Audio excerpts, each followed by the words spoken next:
নোয়াখালী ভালোবাসা নিয়ে আসছি আপনাদের কাছে। এটা হচ্ছে যে একটা নোয়াখালীর একটা ভালোবাসা। চট্টগ্রামের বাঁশখালী উপজেলার বাহারছড়া ইউনিয়নে বন্যায় ক্ষতিগ্রস্ত ও অসহায় ৩৫টি পরিবারের পাশে দাঁড়িয়েছে মানবিক সংগঠন সেভ লাইফ ফাউন্ডেশন। বন্যার তাণ্ডবে ঘরবাড়ি ক্ষতিগ্রস্ত হওয়া পরিবারগুলোর পুনর্বাসনের লক্ষ্যে তাদের হাতে ডেউটিন ক্রয়ের জন্য নগদ আর্থিক সহায়তা প্রদান করা হয়েছে।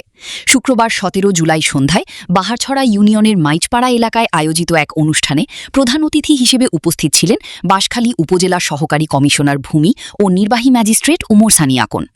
এ সময় উপস্থিত ছিলেন মোহাম্মদ ফরহাদ উদ্দিন, ফয়েজ আহমেদ সৌরভ, শাহিন, সাহাবুদ্দিন সহ সেভ লাইফ ফাউন্ডেশনের অন্যান্য সদস্যরা। তারা ক্ষতিগ্রস্ত পরিবারের হাতে নগদ সহায়তা তুলে দেন এবং তাদের সার্বিক খোঁজখবর নেন।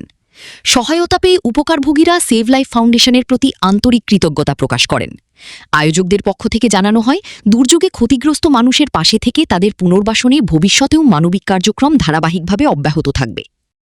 যথেষ্ট আসলে আমাদেরকে বাহ্যিকভাবে থেকে সাপোর্ট দিচ্ছে, কিন্তু আমরা আমাদের জায়গা থেকে আমরা নাম বলবে, আপনারা নিজেরা ফাইন্ড আউট করে নিন।